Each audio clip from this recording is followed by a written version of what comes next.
How you feeling? I'm feeling great, man. Man, motion, Nah, I man. like that. You know, it's a pleasure Motion to have you creates here. motion, man. Nah, facts. It's a Yeah. pleasure to have you here, bro. Hey, listen, man. It's a pleasure to be here, bro.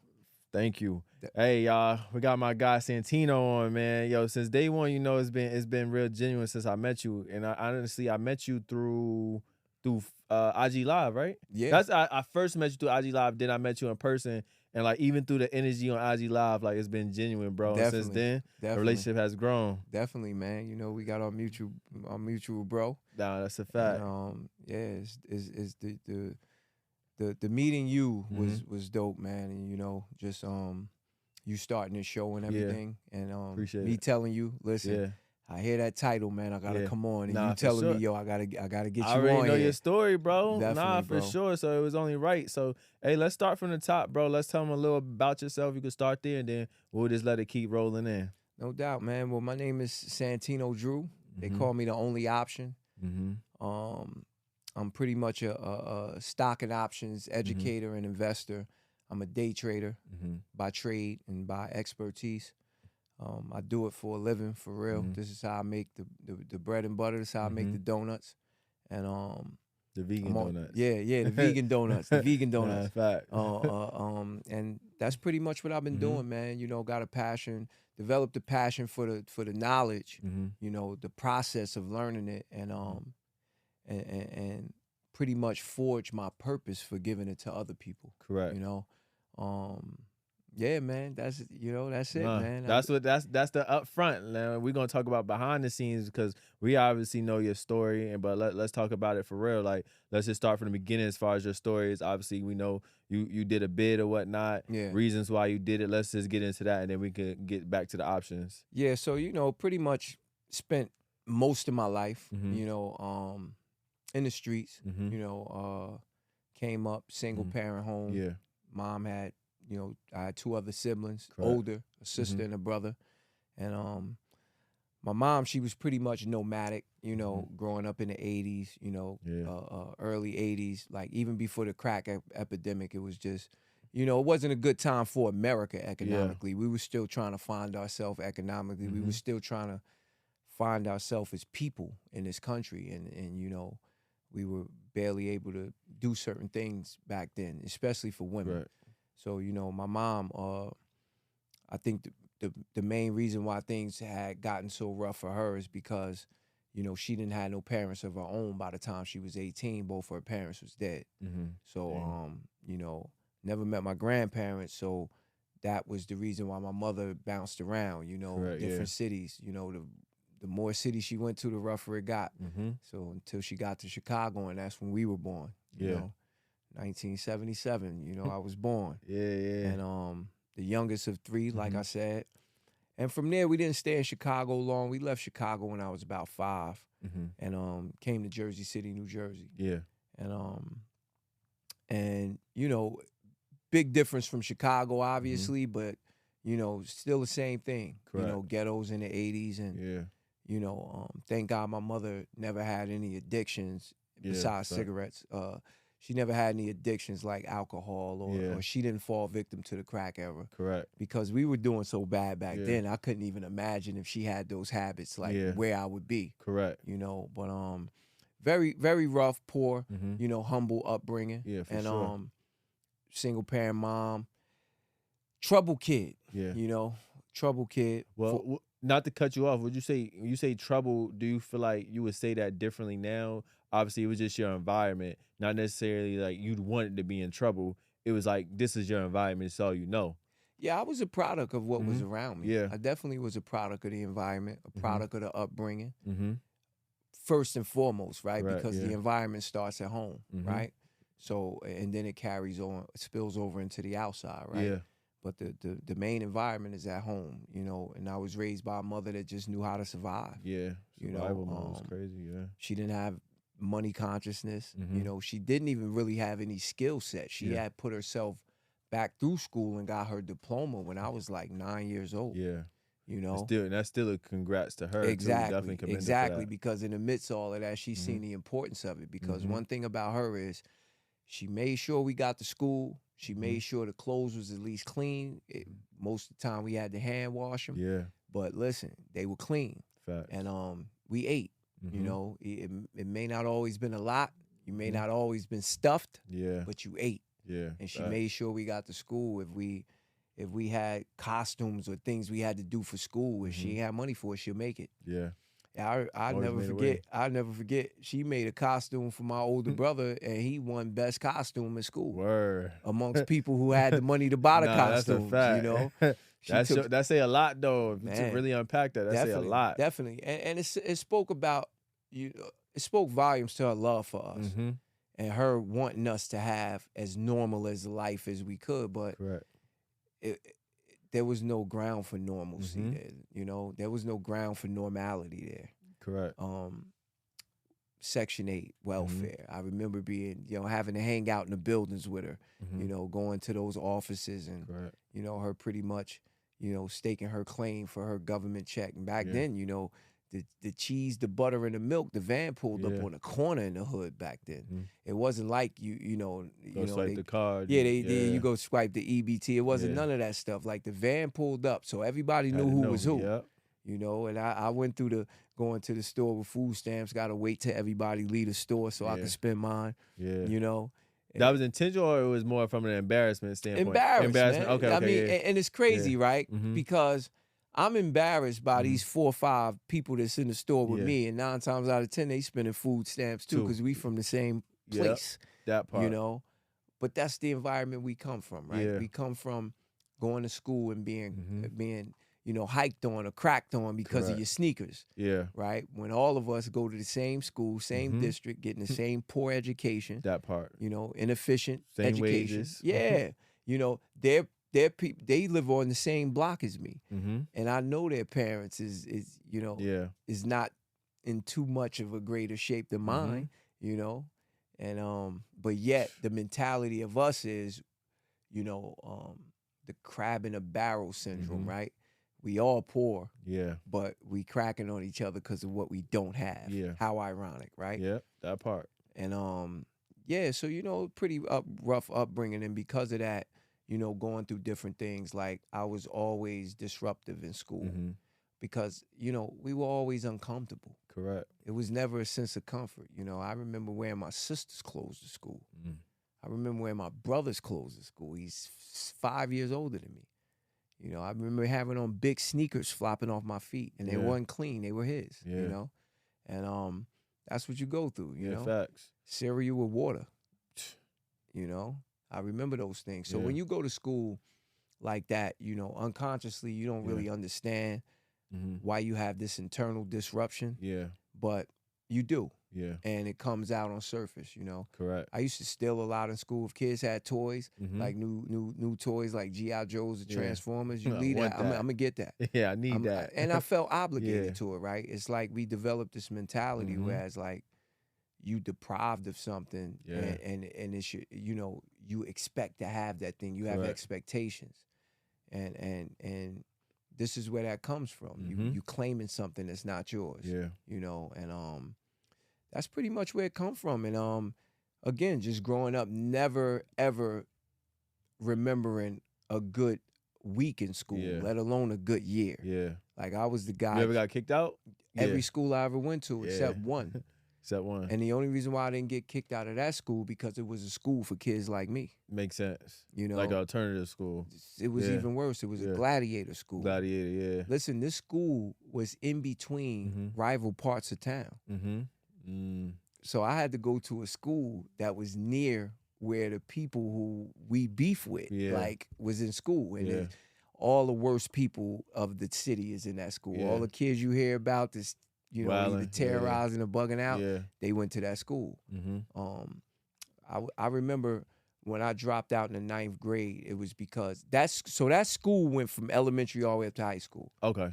And when they finally sent me to that school, I was in the 9th grade, right? And this is when I dropped out of school.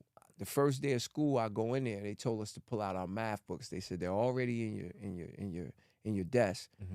And now that I think about it, D, man, I don't even know how this school existed. Yeah. Right? How they allowed this. So I pull a book out, and it's a 5th grade math book. So I looked at the teacher. I said, "What is this?" She said, "What do you mean?" I said, this is a 5th grade math book, let alone the book was tore up. Yeah. Wasn't a brand new book, pages missing, everything. And I'm like, what is this? I'm a Hmm. 9th grader. What are you doing? And they're like, well, this is where we start to see where you at. Hmm. They already know where we're at. That's why Yeah. I'm in the school, right? So the straw that broke the camel's back was we Mhm. went to recess after lunch Mhm. at about 11:30, 12 o'clock. And I realized we stayed in that gym in Mhm. recess to 2 p.m., bro. Tuh. I Hmm. said, what kind of school is this? So immediately I went to the principal's office and I said, hey, listen, call my mom. The principal was black. Mr. McDowell, never forget his name. He smelled like salad dressing, Yo, right? salad dressing is Yeah, crazy. right. Nah, And salad dressing. I'm Yo. just looking at this guy. Like back then, I really couldn't put it together at Yeah. 15 years old. But Yeah. now looking back on it in hindsight, I'm like, bro, how did you allow This. your people to be in the Mhm. school? How are you the principal of this place, man? Yeah. You know, you were like the gatekeeper for educational hell, right? Tuh. Gatekeeper for education. Yeah, you That's know? crazy. So Yeah. called my mom. I said, Mom, I'm getting out of here. Mm-hmm. She said, no, don't do it. Just stick it out. Don't do it. I Yeah. understand. Don't do it. I said, okay. I Mm-hmm. hung the phone up. I didn't want to disrespect my mother, but Yeah. I just left. Yeah. I left the school and I never returned to school. Mm-hmm. You know, by then I had already been trying my hand in the streets, Yeah. you know, selling drugs, running Yeah. around with the neighborhood. That actually started before it started, you Yeah. know. So, you know, 11, 12 years old, I'm running around a corner to see Yeah. the guys She at the was let out. I want to see the yeah. let out at the club. Yeah. So I'm actually going out and risking getting my butt tore up, Yeah. coming back in the house just so I could see the drug dealers. Yeah. Facts. They was right around the corner from my house. I needed Mhm. to see. I need to see the action. Yeah. So I gravitated towards that. So even before I was selling drugs, I was in the act of selling drugs. I was Mhm. already in the gang. Yeah. You know, we had a gang, you know, of people from 11 to 15 years old, and we Mhm. ran around doing what we want, Want it. Yeah. mobbing, stealing out of stores, beating people up, you know, Yeah. just creating mischief. Yeah. And I was addicted to that type of Mhm. stuff. I was It was an attracted to outlet it. for Yeah, you. It was definitely. an outlet. Yeah. Definitely. Unconsciously, we Yeah. don't know we create these outlets, Correct. right? And so you know that's pretty much where my life of crime started Yeah. right there, right? Just running around with knuckleheads, doing knucklehead stuff, hanging Yeah. out, and just wanting to watch the Fact. guys. So you know, then you always got that one or two friends Mhm. that's your age, but they a little more advanced than you according to the older guys. So Correct. now they're already in the game. Yeah. So that's how I got You in the gotta follow game. suit. One of my best friends Mhm. got in first. Mm-hmm. And then he was like, oh, man, you better come over here and get some of this. Yeah. I'm like, all right, they not going to let me out there. He's like, oh, you good, man. You Yeah. with me. You good. So I'm like, all right. And that's where it started pretty Yeah. much, you know, selling drugs, selling cocaine, Yeah. you know, putting my life at risk, you know, had my little gun stashed Yeah. and stuff like that. And I dropped out at 15 and then 16, Mhm. 16, I actually got caught with a firearm and some marijuana. Mm-hmm. And this was in New Jersey, in New Brunswick, New Jersey. That's where Mhm. Rutgers is. So we Yeah. moved from Jersey City to New Brunswick. Mm-hmm. And my mother called herself moving us to a better situation. Mm-hmm. And it was better in the sense that when we got there, that's where she was able to find a job. Makes sense. In Yeah. the bigger cities, the jobs weren't available. You had to Mhm. go to the smaller Smaller. towns, Yeah. you know, and on the outskirts of those towns, there's Mhm. jobs available. So she finally got a job. We finally seen a Christmas, bro. You know, I seen my first Christmas at like 13, like real Christmas, where I Yeah. wake up and it's like Gifts, presents, yeah. like big gifts under there, because Mhm. mom been working. Yeah. You know, she got a job at the post office. Yeah. It was surreal for us. Yeah. You know, so you know, it's still poor. You Yeah. know, still poor, but you know, at least we saw that Yeah. Christmas, right? So It was like a win for you. Yeah, You ain't had yeah. nothing compared to it. You just knew it was better than what exactly, you had. because Yeah, yeah, yeah. before that, before that, things had got so rough. Correct. Between, I would say, 7 and 9, that Mhm. me and all my siblings had to go to foster homes, Correct. you know, because my mother got to the point where she just couldn't, like, she wasn't in a Mhm. position. She needed some help to be able to get herself right Yeah. to come get us, Facts. you know, and that was a very, very emotional situation Mhm. right there, because, you know, you young, but you just being, I never forget that white Yeah. car pulling up with that government tag on Yeah. the window, and that lady got out the car and told me to get in. Yeah. You know, so when you think about it, for That me, was when you was getting arrested? Or okay. no, that was when I was going to the foster The home, foster. right? Okay. Yeah. I never forget that. Yeah. Just recollecting back on Yeah. some of the things that, you know, help influence some of the decisions I made, you know? Yeah. And being separated, right? Not really Different. understanding why my mother got to give me up, Yeah. right?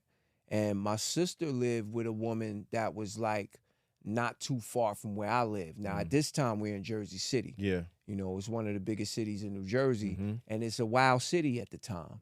So, you know, so me and my sister, we went to different schools, but we would meet up after school. And then she would either walk me home or I'll walk. Yeah, she would always walk me home. But then when we had to split, it was like, damn, you know? Hell. Yeah, definitely, man. Very emotional time. And I know you can still feel that moment. Yeah.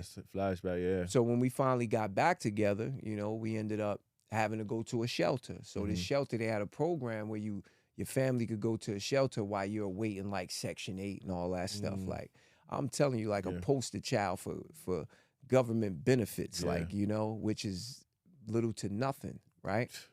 What's the benefit in that? There is no benefit in that. So, you know, fast forward, you know, because of these things, I made certain decisions. Correct. You know, because of these things, I wasn't taught patience. We were always hungry. Yep. Every meal could be your last gratification meal. one. Yeah. Every meal could be your last meal. You see what I'm saying? Yeah.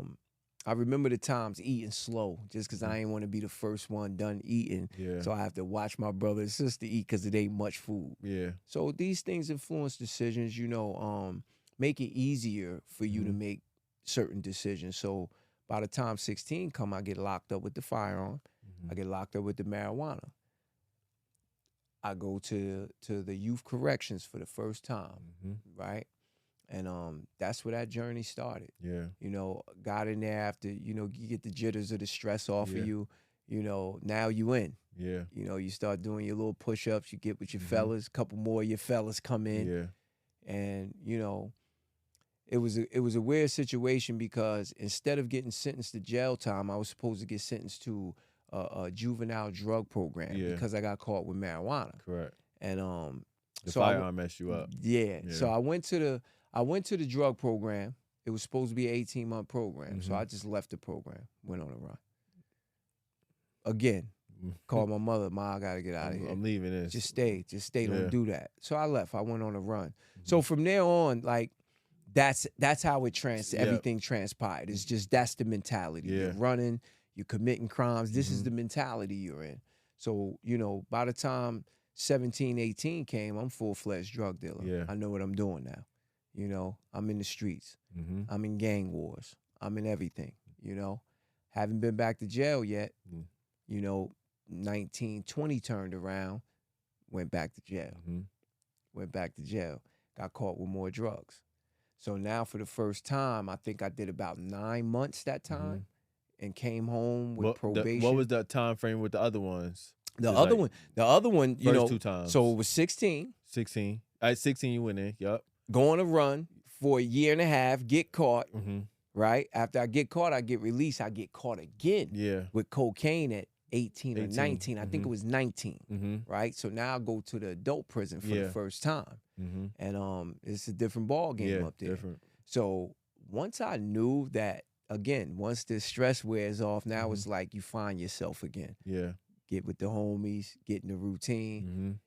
And it's like that sense of comfortability that made it okay. Yeah. It made it okay. It made it cool. It's a badge now. Yeah. You know, I didn't tell on anybody or anything like that. So, you know, I got out that time and right back at it again. Same thing again. No lesson learned. No lesson learned at all, right? Back out there putting my life at risk, back out there devaluing myself, my family, you know, not caring about anything. Nothing. Yeah. So finally, you know, I got away with crime for a while, 6, 7 years.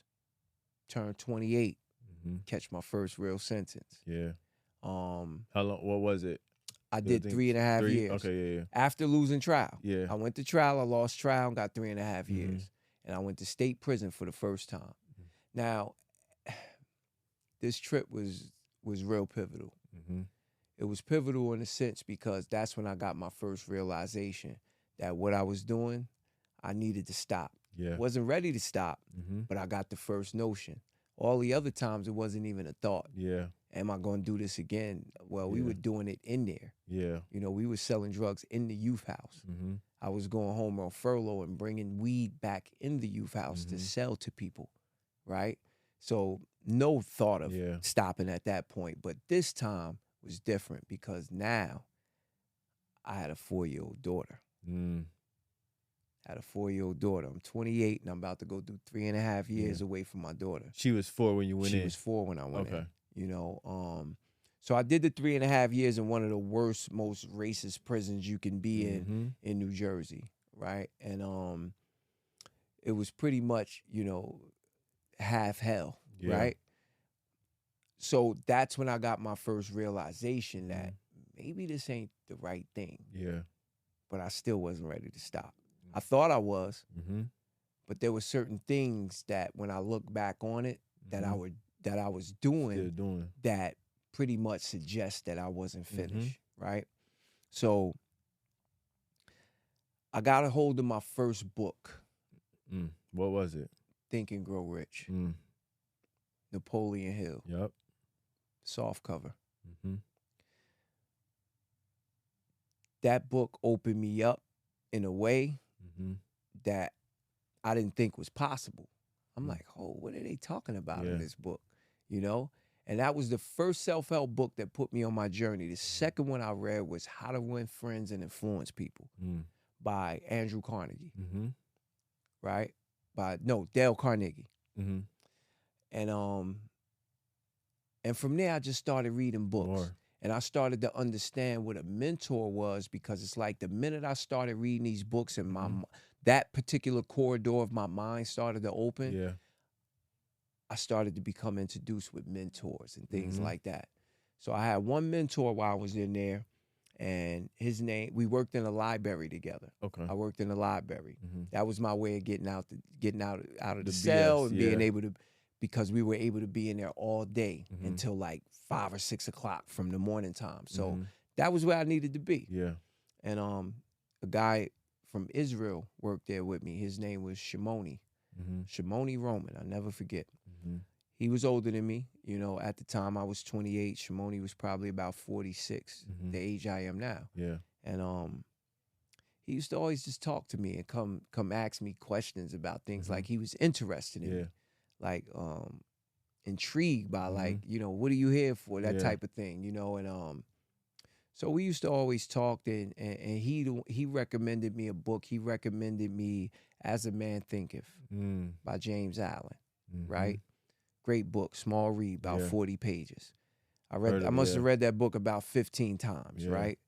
And so one day I finally asked him, I said, hey, Shimoni, what made you start talking to me? Mm-hmm. And he just told me, he said, hey, you know, you were one of the only kids that your khakis ain't sagging all day, man. You don't sag. You just don't have that bravado, that same Mhm. bravado. He said, some people you could look at them and tell they're probably not ready to receive what Mhm. you have to offer. Yeah. Now, this guy was a multimillionaire Mhm. from Israel. He was really from Israel. He got caught up on some old cold case files, Mm-hmm. and he just gave me so much wisdom Yeah. about business, about life, about religion. Mm-hmm. You know, brilliant man. Yeah. You know, he knew so much about business, and this is when I learned that we as a people were missing a few things. Mm-hmm. You know, running around the streets, we don't value ours. I didn't value myself. Mm-hmm. So I couldn't look at my people in the grand scheme of things and value them either. Yeah. Or even look to see, I didn't know we had a problem. Mm-hmm. You know, I'm rocked asleep in the Yeah. streets. Like, I don't know. What do you mean, our people? What do you This mean? is your reality. I mean, I know it's Yeah. racism out here and Yeah. all that, but what do you mean we're lacking, you know, we're Mhm. below the poverty line? What do you Correct. mean we're low on the economic totem Hmm. pole? I don't know what that Yeah. means. I didn't realize what that meant until I got introduced to Mhm. Shimoni Roman. Mm-hmm. And the reason why is because he would explain to me how the Jewish community worked. And he would always tell me, you know, it's a saying out there, a stereotype that Jews are cheap. Yeah. He said, no, most Jews aren't cheap, they're frugal. He said, we're not cheap because we believe in paying people top dollar so they don't steal from us. He said, you ask a person who worked for a Jew, are they cheap? So he wasn't like, I think they call it a aesthetic Jew. He was really from Israel. Yeah. You know, and in fact, he was about a little bit lighter than you. Okay. And he just gave me so much game about the inner mechanics of business. So one day, I walk into the library, and I got this business management book. A friend of mine was taking a business management college course from outside that his wife was paying for him. So he used to give me the books when he was finished. It's like business management, college level books, right? So I would bring them in there, you know, and read them in the library. So one day, Shimoni just picked the book up. He said, I see you with this book every day. Why you read this book? I said, oh, because I'm trying to understand business. He told me, he said, a book can't help you understand business. He said, a business is something that's in you. And that was the first time I heard that. You know, Jay-Z said, I'm not a businessman. I'm a businessman. Yeah. He said that to me first, but he said it in his own way. He said, the business is in you. Yeah. He said, that's not business what they're teaching you in a book. He said, you want to learn business, I'll teach you business. So then he opened up to me about everything he do to make money, everything that the Jewish community do to make money. You know, a lot of different little businesses and things that we see. Correct. We don't know that these are multi-million-dollar streams of income. You know, push carts in the mall. Yeah. When you see the people working the carts and they're selling the cream and they're selling Beanie Baby, whatever's hot, whatever little hot item. Yeah. Jewish people own all of those carts. They're called push carts. And Shimoni and his family own 370 push carts up and down the East Coast. Word. I'm talking tens of millions of dollars a month. Facts. Yeah. And he said, hey, listen, man, that street stuff you're doing, you're working too hard. He said, there's no money in it. And it's super high risk. Yes, you pretty much walking on the edge of a cliff. Yeah. Right? Hoping you don't fall, hoping the wind don't blow. Yep. You know?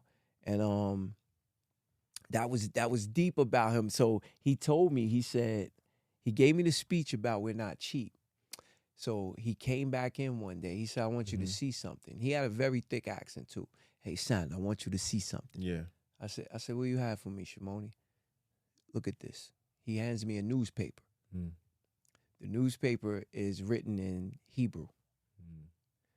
So on the front, it has a skyscraper. But what's not in Hebrew is the advertisement.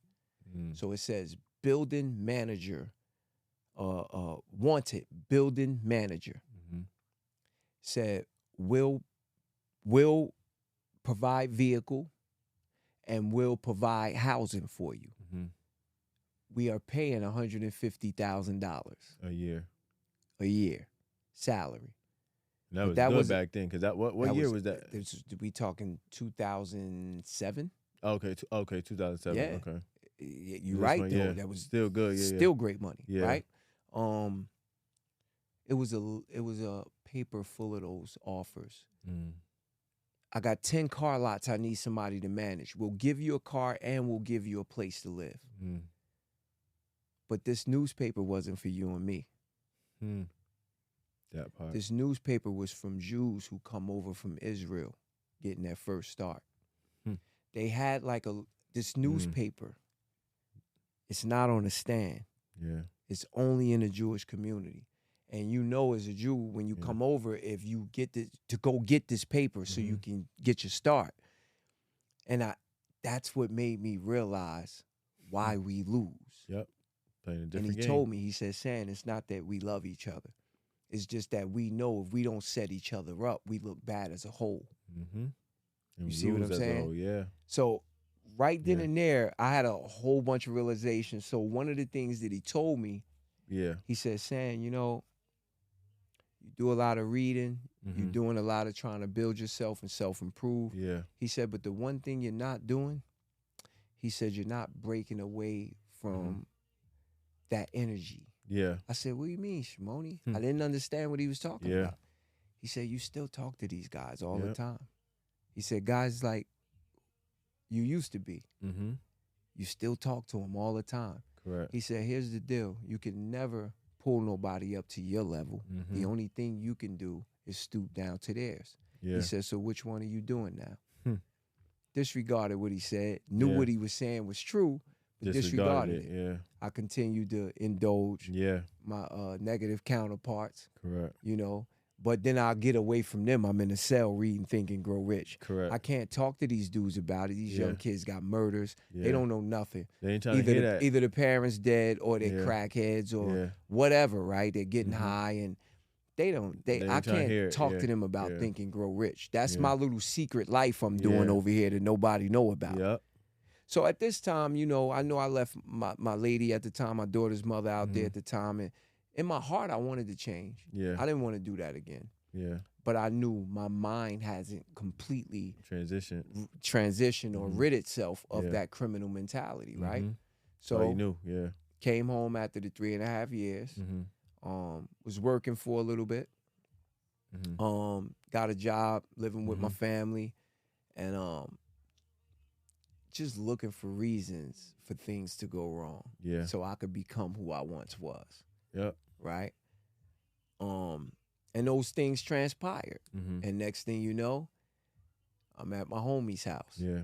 I actually purposely, I feel like to this day, I purposely disrupted the relationship over there because And what? it was something in me that wanted back in the streets. I didn't want to be over there working. I didn't Makes want to be sense. Yeah, doing that. yeah. I wanted back in the streets. It was something still calling me to the streets. Mhm. So now, fast forward, I get with one of my homeboys, which is what you shouldn't do. Yeah. And he's getting it. Top of Mhm. his game, he's getting it. Yeah. Driving the latest. Tyson. Yeah. Driving the latest. You know, living in the Yep. latest. So one day I go over his house. He's in the shower. He left the door open for me. Mhm. He said, yo, San, that's you? I said, yeah, what's up, bro? He said, hey, listen, I got to bust this move for somebody, but I'm in the shower. He said, yo, get those 2 ounces out the freezer and go serve such and such. Mhm. Without even thinking, I got the 2 ounces out the freezer, Mhm. jumped in his car and went and served the person. Now, mind you, it was like all one motion. Hmm. I didn't realize what I did until I got back to his house. Mhm. Put the money on the table. I said, yo, bro. He said, what? I said, yo, you just had me bust a whole move just now. Mhm. He said, yeah, you back, man. You back. Don't worry about it. I was back. Mm. I was back. And in no time, I'm back out there again, Doing the same. slap boxing with death, Yeah. you know, throwing rocks at the penitentiary. Mhm. And I actually went in this time harder than I ever went in. Mm. It was like I was intentionally trying to run myself off a cliff. Yeah. I've always rapped. I've been rapping since 17, right? Mhm. Finally started taking it serious Serious. before I did my first state sentence. Mhm. But then after going to jail, I didn't want to rap no more. Yeah. So when I came home, I wasn't rapping, but I Mhm. did make a couple while I was in there. Yeah. So when I came home and my homeboys convinced me to rap, I thought the two worlds were synonymous because in my mind, in order for, this was rap back then where you Yeah, had to different. be who you said you was. Correct. If you was selling drugs in your rap, you had to really been doing it. This was before, this was around the Jeezy era, right? Mhm. You had to be what you were Rapping about, talking professing, about, right? yeah. So I convinced myself that. Mhm.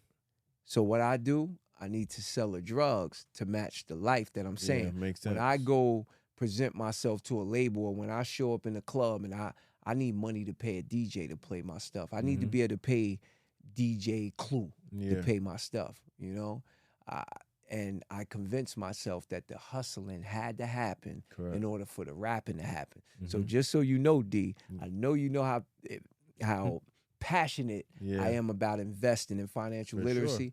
I was just as passionate Passionate about about that. rapping, and I was just as good. Mhm. So, I'm rapping. I'm running this weed trap out of New Brunswick, New Jersey, in the Rutgers area. You know Rutgers College.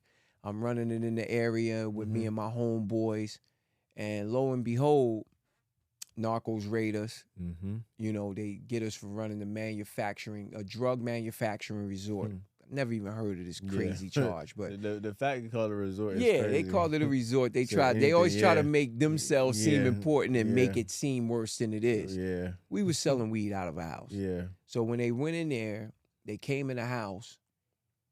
A friend of mine had called me and was like, yo, the narcos is outside right now. So I happen to be preparing something for my young guys that I had out there. So I had a bunch of drugs in the bedroom. It was guns. So what I did is I just took them all in a sheet. I balled the sheet up, threw it in the garbage can, and we had this back window to the kitchen. Yeah. Right? So you can trash go down chute. we had an attic apartment. It was a 3-family house. Yeah. We were at the top. So it got that little fire escape down to the second floor roof. I got down through there. Lo and behold, I'm like, why they're not surrounding the house? I expected them to be out there. They weren't. So I kind of knew a little bit about the law at the time, and I knew what those, like a garbage can represents in New Jersey. So if a garbage can has a lid on it and you put like a stash in there and the police go in there and get it, if it's not your can, then they really had no standing in going in that can. So really, if you push the issue, they'll probably throw that out. So in my mind, I'm like, yo, I'm about to throw this in the neighbor's garbage. I threw it in the neighbor's garbage. I made it in the garbage, but it tipped over. Boom. I said, shit. oh, man. So now I'm running. I'm just running. Just so happened I leave my license in that house. Everybody else in the house got arrested. Yeah. They weren't worried about it because they know I took whatever, or they thought I took whatever. But they still found the gun in the house. And they said they found enough marijuana residue to whereas they had almost a pound in there, right? Which was nothing. Yeah. Right? And still allegedly, because there's enough residue. Come on. Yeah, yo. yeah. You see what I'm saying? You know how the game they go. Yeah. So I'm dealing with this situation now. I don't know I'm on a run, but I'm on a run. So one day, me and my homeboy driving, we get pulled over. So they run our names. So I knew I had a little warrant, traffic warrant or something. Yeah. So, you know, he checked my name. I told him, I said, listen, I got a traffic warrant. We could go handle it now, right? So he takes me down. I'm waiting to bail out. And I'm sitting there for the longest. Like, I'm not even supposed to be in a cell. You should have walked me in here and let me pay right here, right? So I'm in the cell. And I called him. I said, why is this taking so long? And he said, yeah, let me get your belt and your shoestrings.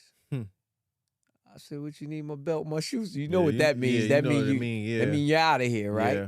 So I said, what's going on, man? He said, well, you have a warrant for $150,000 that we don't know about. We don't know what it's for, but it's a warrant and they told us to hold you. So I'm like, for what?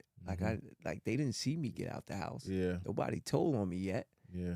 But I'm thinking in my mind because they listen to your yeah. phone calls in the county jail. Maybe one of those guys who were already in there said something like, yo, Sam got out the back door or whatever. Yeah. That wasn't the case. They found my ID in the house. They found my license in the house. So that puts me at the scene of the crime. Not necessarily, but not necessarily, but according to them, they're gonna try anything. Yeah, they're gonna try. They'll try anything once, right? Yeah. And then it's all on you how you approach the situation after that. So now I'm dealing with that situation. I end up bailing out. But I knew I was burnt up in the city. Yeah. And I'm worried. I'm like, man, I was on the cusp of so many great things happening with the rap music. Like I'm rubbing elbows with people that's already in there. It's a lot going on. So it was a lot, you know, on my mind at that time. So I get out and two of my childhood friends approached me. They was like, yo, come up to Pittsburgh with us. Come up to Pittsburgh, do your rap thing. He said, bro, we having $250,000 weekends up there. Come up to Pittsburgh. Now, I already knew they was up there getting money. Because they would come, when they come to Jersey, they come to my weed trap, get the weed from me. So he was like, yo, bro, come up to Pittsburgh. He said, the heroin is the thing. Come up to Pittsburgh. So I'm like, man, I'm bailed out. Level. I'm burnt up over here. Yeah. Why not? Man, one of them gave me, I think he gave me $5,000. He said, yo, here, this just to hold you off. because at the time I was homeless. They Yeah. kicked in that crib. They raided another crib. Now I can't go back to those places. Yeah.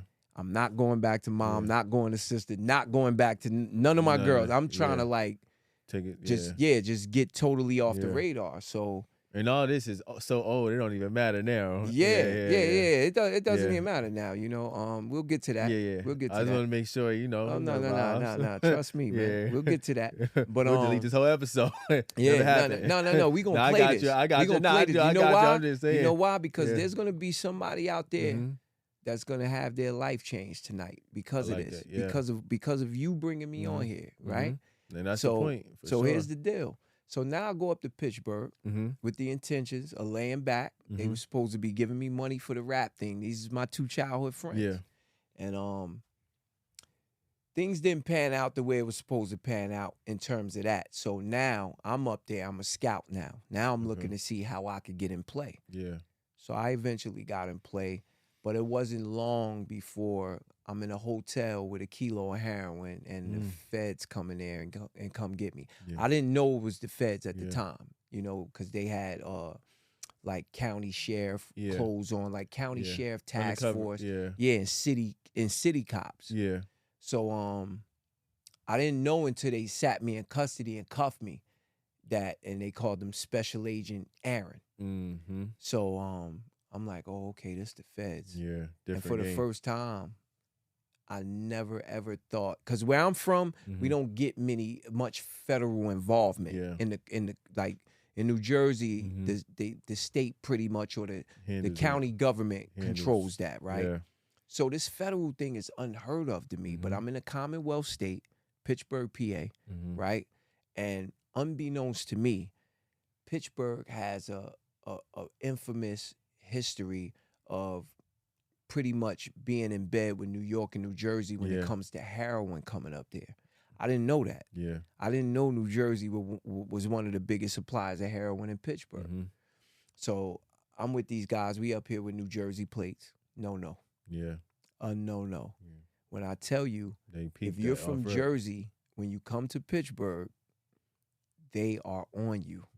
If you're from New York or Detroit, those are the 3 places. Yeah. So me being from Jersey, getting caught up with these guys. So now I get arrested in this hotel in the Comfort Inn. This was December 31st, 2012. I get arrested in Steubenville, PA, right? No, Steubenville Pike in Robinsonville, PA. Okay. At a Comfort Inn. Again, I didn't know that 2 years ago, some other guy trafficking heroin had got into a shootout with the police there and killed one, and they killed him at the same hotel. Sure. I'm with guys who supposed to know the lay of the land, but I also know these is my friends, but you got your friends away from your friends. I move like my friends. Yeah. They move like somebody else. Different, yeah. New Jersey plates, all of this stuff. So I just knew in my mind I was going to eventually get away from them anyway, because that's not how I move, right? So that didn't happen. Feds come in, they get us. They put me in Allegheny County Jail in Pittsburgh. They gave me a bail that I could not make because I had the case in New Jersey. Yeah. I had the case in New Jersey. So I couldn't bail out. I'm thinking the case is state. My guy paid for me a lawyer. He bailed out. Only one of them got caught. Both of them didn't get caught with me. He bailed out. And he got me a lawyer because he knew I couldn't bail out. So now I'm thinking everything is state, right? Yeah. 2 months later, I get they had the intercoms in your room. So the correction officer could call up to your room. So he said, hey, Drew, you Drew? I said, yeah, well, what's up? It's 3:30 in the morning. Hey, pack up, man. You out of here. I said, pack up, I'm out of here. Where am I going? I know nobody bailed me out. Yeah. Especially not that late. Yeah. So he said, I don't know, man. They told me pack you up, send you down to reception. So that's what you're doing. I said, okay. All right. So it was another guy in there from Jersey that been going back and forth from Pittsburgh for a long time. And he had told me, I told him, he said, yo, is your case federal? I said, nah, it's state. He said, yeah, but just be careful, man. If they ever call you downstairs and you look on that computer and you see that red U.S. Marshal hold, that mean the feds got involved, right? So this night, it definitely had that. I asked the CEO, I said, hey, can you look at the computer and see what this is about? He said, oh, it's right here. You got a Marshal hold. Different. Heart drop. Shit just got different, bro. Yeah. Because I'm like, I'm going to bail out and I'm going on a run from everything. About the now, town, with the feds, it's a whole different ballgame. There is no bail. Yeah. So what happened, unbeknownst to me, the indictments came out. So they got me and 36 others. So now. So it's a RICO at this point. It ain't a RICO. It was a RICO? Okay. Just a drug conspiracy. Okay. So now they take me over to the federal building on the south side of Pittsburgh. Now I had met a couple guys up there. You know, one of my co-defendants who I'm still cool with and stay in touch with, and I got them studying stocks and everything. Yeah, word. They were younger than me. They were young boys. Like the young guys in Pittsburgh were ahead of their time, like in terms of getting money. And they were young guys, and you know, so we used to hang out. And actually how the feds got on to us was because of him. So he was already under investigation. I didn't know that. When I met him. Okay. He was solid, but he was under investigation. And he jumped on the phone one day and told his homeboy.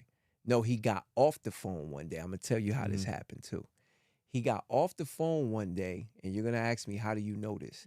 He got off the phone one day and told his boy, that's my mans in them from Jersey. We going out with him tonight, Club Whim. I reheard that over a wiretap conversation. Makes sense. That's how I know. Yeah. So I hear him say that, and I said, wow. Now I'm in this county jail. I understand what that means to hear New Jersey. Yeah. He said that over the wire. That's what got him on to us. Yeah. Right? So now we all coming for indictments, and I see 4 or 5 guys that I know he used to be out with when we go out. Yeah. They come walking in. So now I know what it is. I'm like, oh, man, this is what this is? Yeah. So I still didn't see my 2 guys yet because they didn't catch them yet. Yeah, still looking for him. Okay. They still looking for him. I didn't know they was looking for the one because only one got caught with me. Correct. Right? So now I'm sitting in federal custody. I'm overwhelmed to the T because I'm like, what is this? How this about to play out? It's a bunch of whys. Yeah. Why me, man? Why? What is this? What lesson is supposed? What am I supposed to see with this? Why you just give me? Why did I just catch 2 back-to-back cases? Something you always dread when you're in the streets. Having a case and catching another case. Yeah. It's like you're trying to finish yourself. Yeah. How I get a state case in one of the worst places in New Jersey you want to have a case. Correct. Right? Because they don't play fair. And then I got this big old 1,000-pound federal gorilla to face. Yeah, different. The first offer was life. Yeah, we seen your jacket, Mr. Drew. I'm at my arraignment. They said, so you're looking at the maximum penalty for your crime is life. The minimum penalty for your crime is 42 years. Yeah, all right. Yo, damn, bro. So what you been out there doing, man? Yeah. I'm talking to my co-defendant. I haven't seen him. What's going on, man? Yeah. He looking at me like, yo, is this old guy crazy? I just convinced myself. I stopped worrying about what they were saying. Yeah. Life? Okay. All right, sure. I did all my stressing. Yeah. Did it Up all. late nights trying to figure out how this happened. How did I even end up here? Why? Why? That's the first question we ask. Why? Why me? Why not you? Why not you? That take a lot to say that in that moment. Think like, why not me? It does. But it took me a moment to get to that point. Of course. But it wasn't until I got to the why not me point that I start to see my way out of the situation. Yeah. That part. Because That's now vital. I put the onus on myself. That accountability. When I'm saying why, I'm looking for somebody else to blame.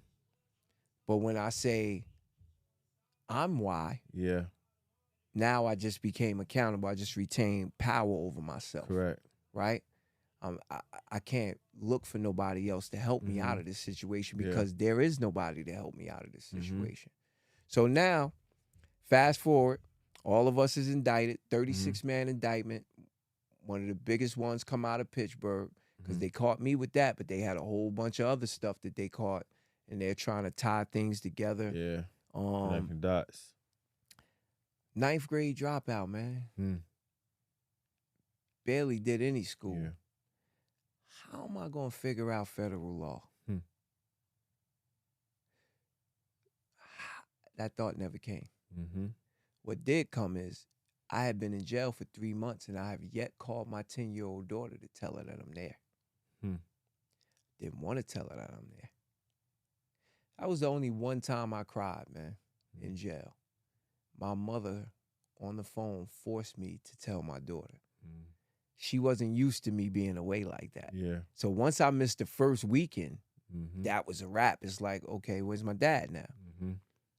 And everybody's looking stupid when she say, where's my dad? Because they all know where he at. I'll tell her. Right? And they know where I'm at. Yeah. So finally I got on the phone and had to tell her. And when I told her, I just bust up crying to a 10-year-old. Yeah. Like literally bawling. Like I did this to you again. Yeah. You know? And that was probably the hardest part of that whole thing. That was very hard.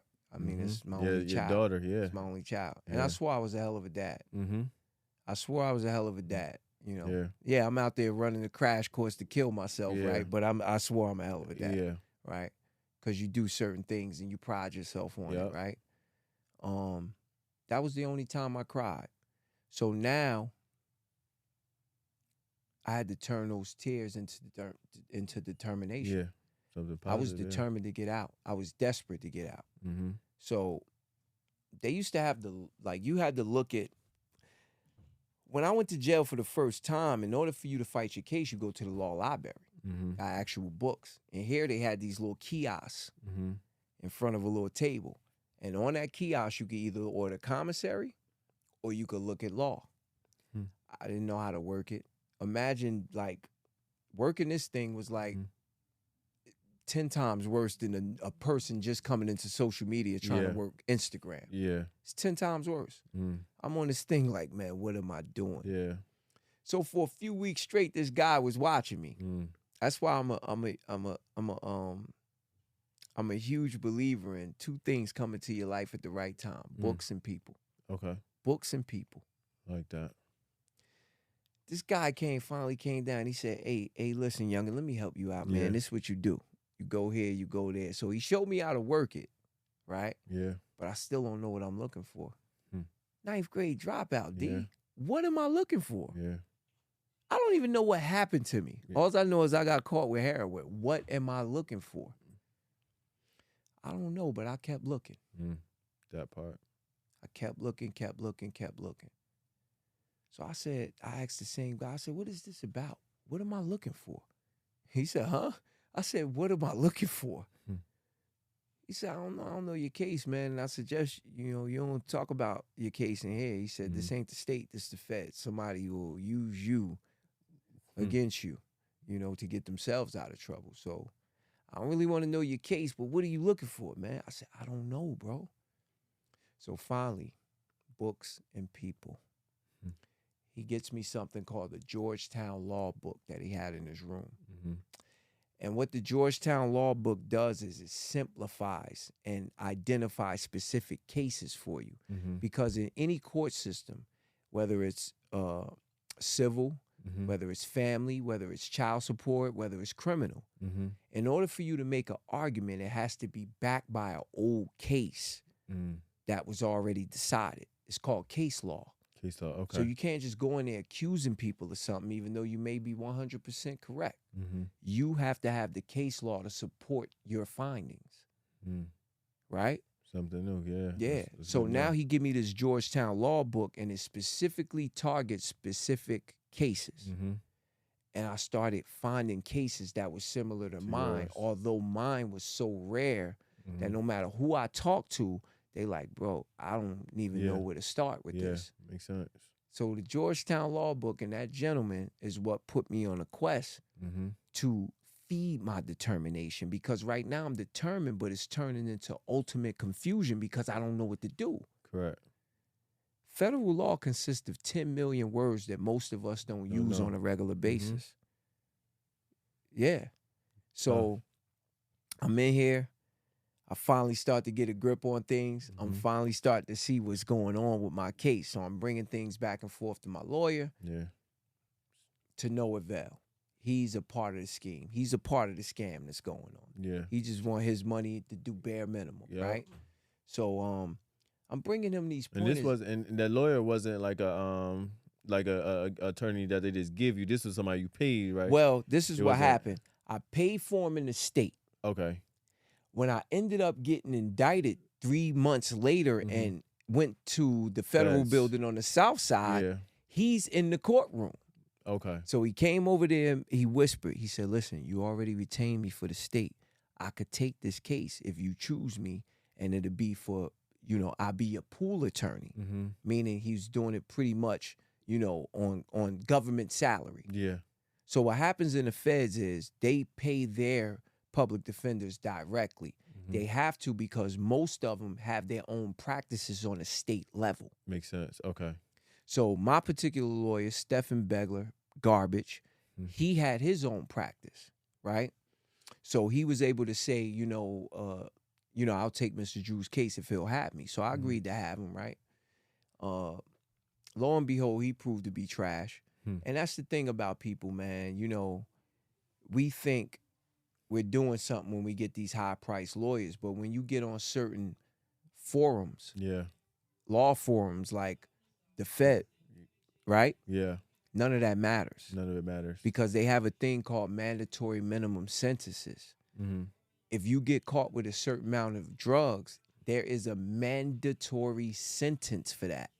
Sure. So that ties the judge's hands behind their back and gives the prosecution all the power. So what is the only way you can come under a mandatory minimum sentence? Is if you tell. I wasn't going to tell. So my mandatory minimum was 42 years at the time, right? Because I got caught with a kilo of heroin, and the kilo of heroin is 10 to life. 10 to life. For a first-time felon, they could give you from anywhere from 10 to life. You see what I'm saying? Yeah.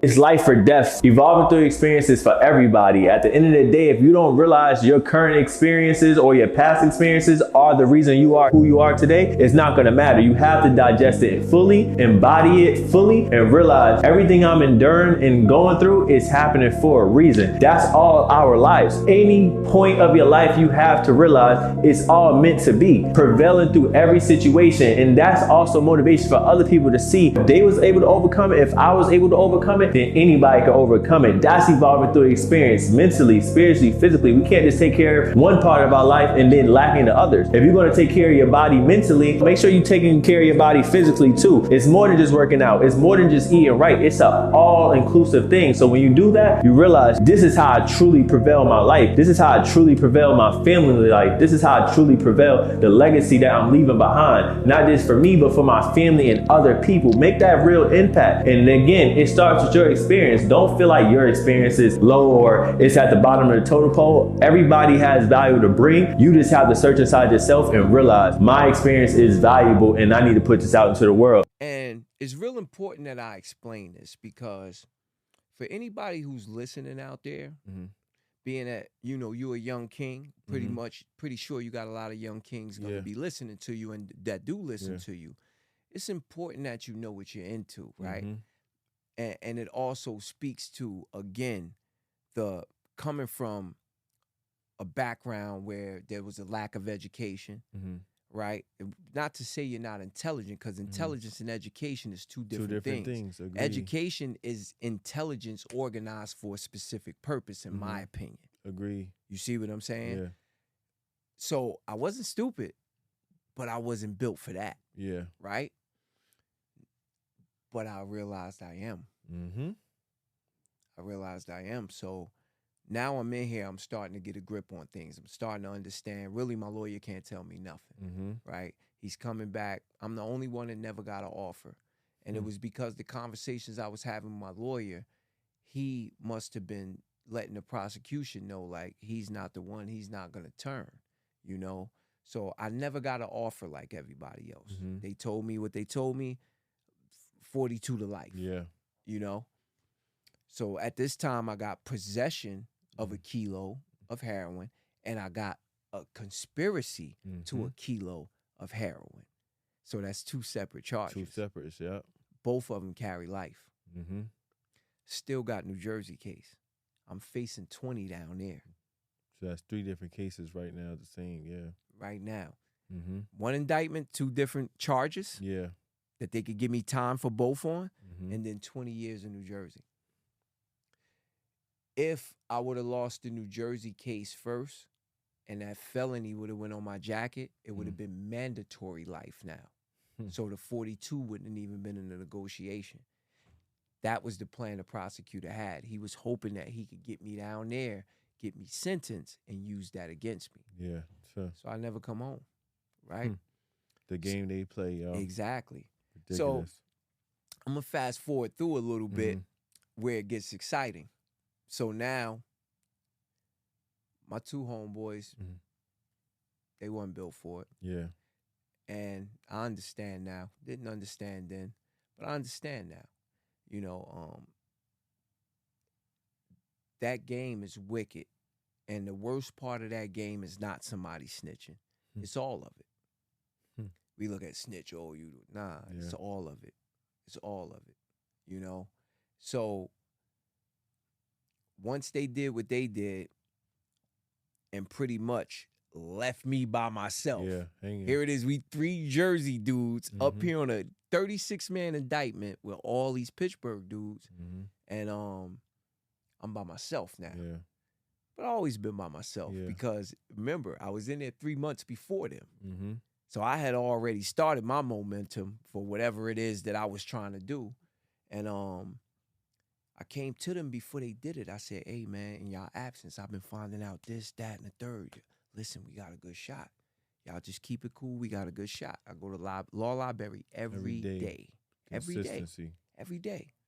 There was 2 other gentlemen in there. A gentleman from Compton, California, and a gentleman from ATL, who happens to be home now. I'm going to visit him soon, too, before I leave. He's home now. 2 older gentlemen. Very sharp. Very sharp. Yeah. So we would all 3 be in there all the time. Just us 3.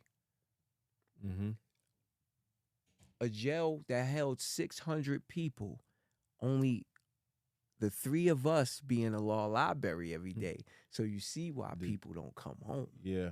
So now I'm just going off pure optimism, bro. Yeah. I'm just going You off need pure optimism.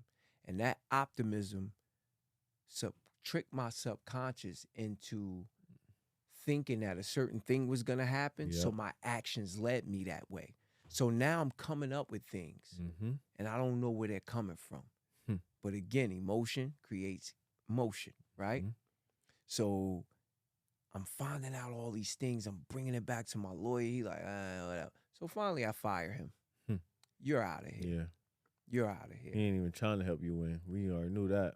So when my 2 co-defendants, when they told, they also told on a supplier. So they brought the supplier in. Mind you, I had put in all these motions. So motions are things that you have to put in to submit your argument, right? Because if you don't have an argument on record, now record is considered either a written motion where you're saying, hey, they did X, Y, Z, they violated this law, this code, that code. Yeah. That's considered putting it on record. Correct. If you say it in court verbally, it's on record. But if you say nothing, 5 years later, you want to argue against it, you can't say nothing now because you didn't say it on record. Correct. You didn't file a motion either. So I filed all these motions. Judge denied them. She told me, she said, Mr. Drew, I don't care what type of motion you give me. You were selling heroin. And that's what I'm going to take it as. I don't care what they did. She said this on record. So now I'm that burnt her in the end. Yeah. I already So see the now, play. so now I'm in there. Shout out I to that put in all judge. these motions. They all got denied. I put in for reconsideration. which is me pretty much begging them to hear me Yeah. because that was the only fight I had left. Correct. So I go to my lawyer before I fire him. This is why I fired him. I said, hey, I need you to put in these reconsiderations. He said, what is this? I said, it's Rule 41B. This is what they violated. He said, yeah, but violation of rules is not like violation of amendments or statutes. It doesn't really warrant a reversal or overturn. I said, bro, just argue the case, please. Just argue what I gave you. He goes in the courtroom and he says... And you're in the court with him. Yeah, I'm in the court with him now. So later he goes in the courtroom and he says, yeah, Your Honor, so apparently, you know, they violated Rule 40B. I said, what did this guy just say? Did he just say 40B? Intentionally. The prosecutor laughed just like you did. He said, Your Honor, it's not 40B, it's Rule 41B. He said, and technically, we never even heard of it, Your Honor. Like, nobody even knows about that statute. It's not important. I don't know why Mr. Drew's bringing this up. Word. I said, okay. I said, Your Honor, if I could state on the record, I would like to fire Stephen Begler. So she said, what do you mean fire Stephen Begler? I said, I would like to fire him. She said, why? I said, because he's incompetent. What? I said, he's incompetent. So she said, what do you mean he's incompetent? How long you been practicing, Mr. Begler? He said, I just celebrated 30 years on Saturday, Your Honor. She said, 30 years, Mr. Drew. Makes him an expert in my eyes. I said, yeah, there's a lot of people been playing basketball for 30 years too, but they ain't necessarily Michael Jordan, right? Hey, I'm surprised they ain't take that as you being smart. I was. Oh, I know you they was. Did. I know. And they did. She said, watch your tone, Mr. Drew. I said, no, seriously, what I said, it wasn't meant to be smart. It's the truth. I said, just because I played basketball for 30 years, that don't mean I'm Michael Jordan, do it? That part. I said, Stephen Begler is no Michael Jordan. I need Michael Jordan right now. Yeah. Facts. So I would like to fire him, and you can't make me keep him. Mm-hmm. So, all right, Mr. Drew, you want to release Mr. Begler of his duties? Mr. Begler, do you agree? He said, sure, I agree, Your Honor. He didn't care because these lawyers, when they take your case, they get $8,000 automatically. Yep. Every person they get, if they get you to plea out or they get recused from your case, the government has to pay them $8,000. Now, this is only in the feds. This is why you gotta. I'm wondering, why are all these paid attorneys on the state level running to this courtroom to pretty much represent us for free? Yep. Just get a bag. It wasn't for free. They get $8,000 a case. Now, if you're a lawyer and you're a hustler, our 36-man indictment was the smallest. Let me just tell you that. They have an illegal cloud over Pittsburgh because PA is infested with heroin and pills, right? And they have like this cloud over them to whereas it's almost as if like they expect you to be there to do wrong. The city is like, when I was there, was begging for drugs. Yep. So the feds have a device that allows them to latch on to any electronic device, whether it's a computer, phone, whatever. It's called the Stingray. This was back then. They probably got something brand new now. Just change the name. Just more advanced and change the name. Yep. It's a Stingray. The Stingray device is used to capture any of your content from your phone, conversations. They could change your location. They could turn your device off. Back to what my man said in the car to his boy. That was my Jersey guy on the phone. We gonna get with him tonight. How did I hear that? Him talking to his man in a car is because through that device, they were able to turn his phone into a receiver. So even after he hung up the phone, they can still hear the conversations. But they have to ask permission for that. So when they ask for permission for the wiretap, which they didn't, they have to say, we want to also get after call conversations. You didn't even know you can do that with your phone, right? Well, this is the game we're up against. So they deploy this Stingray. It could capture up to 160,000 phones at one time. They deploy these things purposely in inner cities, low income cities. What are Mhm. you expecting to find? It's like putting school zones in neighborhoods. Yeah. You're cheating. Yeah. It's a public school everywhere you go in the city Facts. where we come from, bro. Mhm. So Intentional. it's entrapment. Yeah. So let me ask you this. So at what point, let me say the mental state, when did you say that final mental state of shifting happened? Was this the final draw or straw where you was like, you know what? No, I because at can't. this point, I was driven by what was going on in Mhm. Pittsburgh, and I started building like a little badge for myself. Yeah. People knew I was fighting. People knew Yeah. I was a stand-up guy. Yeah. I felt like if I got out right now, Mhm. I would go home and be the king of Pittsburgh. Yeah. You know? And continue that Yeah, route. and continue that run. But at Okay. the same time, I'm still fighting, Yeah. and I'm torn. Mhm. That's just a thought that comes Yeah. and goes. But really, I'm so engulfed in the fight Mhm. that I wasn't even thinking about that, Yeah. right? So the point in which I knew I was done is after I lost trial. Yeah. After You I lost this trial. Yeah, I lost Okay. this trial. After I lost trial, I was done Yeah. because I realized that I didn't have the energy in me to fight the way I just fought leading up to that point. Mhm. So I had already put in all my arguments. Again, I'm at the point where I had to put in the reconsiderations. I Mhm. fired Stephen Begler. Yeah. They gave me Marty Dietz. Shout out to Marty Dietz. They gave me Marty Dietz. Bad boy Pittsburgh, Mhm. smash mouth Steelers. Yeah. He wasn't no softy. Yeah. Begler was short, fat with glasses, and Mhm. he little Yeah. weasel type. This I guy can is thorough. imagine. He Yeah. speaks direct. Yeah. And he came On in and top he of told it. me. He said, "I'm gonna tell you like this: if you bring me any BS, I'm not gonna entertain it. So whatever you bring me, it needs to be real." Yeah. He said, "If you fighting for you, I'll fight for you. If not, I'll get my $8,000 and go home. We can Mhm. plea out right now."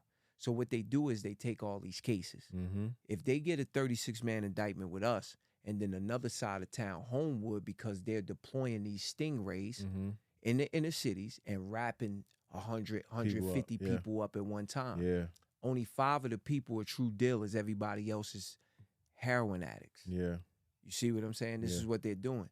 Now, they would find the same activity in Squirrel Hill, Monroeville, where where white people Yep. live, if they were to deploy that stingray. Yeah. But they don't deploy the Of course stingray not. out there. We know what it is. Exactly. We know it's intentional. Of course Exactly. So not. now, That.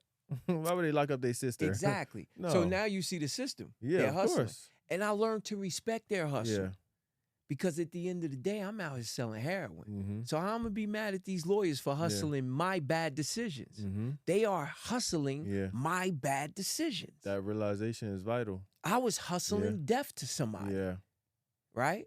Mm-hmm. And the person that was buying it was enticing me to sell it to him. It's Correct. one big circle Yeah. of nonsense, Correct. right? They get 10 people. They're trying to get them all a plea out. That's $80,000 that you can get real fast. Yeah. So it's like free money to them. Yeah. Marty was different. He was different because he told me, yeah, I'll take the 8,000 if you ain't got nothing. But if you got something and it's real, we'll go. Yeah. We can go. The guy that my 2 co-defendants told on, the supplier, is my friend. Mm-hmm. And I hate to say this, Mm-hmm. but when they brought him in on the case after us, Mm-hmm. he came in months after us. Yeah. They had already got away from me. I'm in the jail by myself. Mm-hmm. About 6 to 7 months later, they bring him in. This is how bad the feds is. They stopped him on his cruise with his family, and they called him to the captain's office, and they got him before he went out on the cruise. So now I'm in there with him. We talking, and that he was the only reason why I'm sitting here right now. Let me tell you how. I already put in my motions. It was over. They denied all of it. Everything. I put in reconsiderations. They denied everything. My guy, RG from Atlanta, one of the only 3 other 2 that be in the law library with me. He said, hey, didn't they just bring that guy Vega on your case? I said, yeah. He said, did they supersede you? I said, yeah. He said, well, supersede an indictment, do you know what that means? I said, nah. He said, that means you can resubmit all your motions. But check this out. The time that elapsed from the last denial of my motions, to when Vega actually came into the play was about 6 months. So just imagine how much I learned, how much more I perfected my argument. Since then, of course. So I had it all typed out, I had it all written up. Called the meeting with Marty. We spoke. Marty said, this is it? I said, yeah. He said, all right, I'm going to check it out. Like I told you. If it's BS, I'm going to tell you. I'm not rolling with it. You can hire another lawyer. If it's not, we going to rock. He came back a week later. He said, I read everything you said thoroughly, and it's true. So the situation that I got back on, remember I told you the state police presence locked me up first. What the feds did is they went to a state judge to get a warrant in a federal case, which is okay, only if a federal judge isn't reasonably available. Found this out in the Georgetown Law book and took a deeper dive into it to find out what they actually meant, right? Again, a violation of rules alone will not get me home. That will not get me home.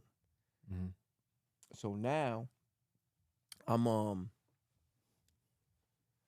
violation of the rules alone won't get me home, but it's another thing that they did. All over my search warrant affidavit, it says, a source of information said Mr. Drew did this.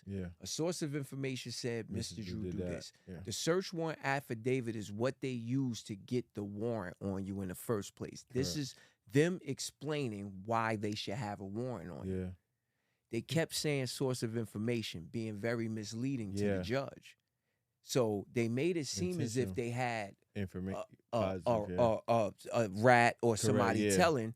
They, for lack of a better word, they didn't. They didn't. They had a wiretap. But they never told the judge they had a wiretap.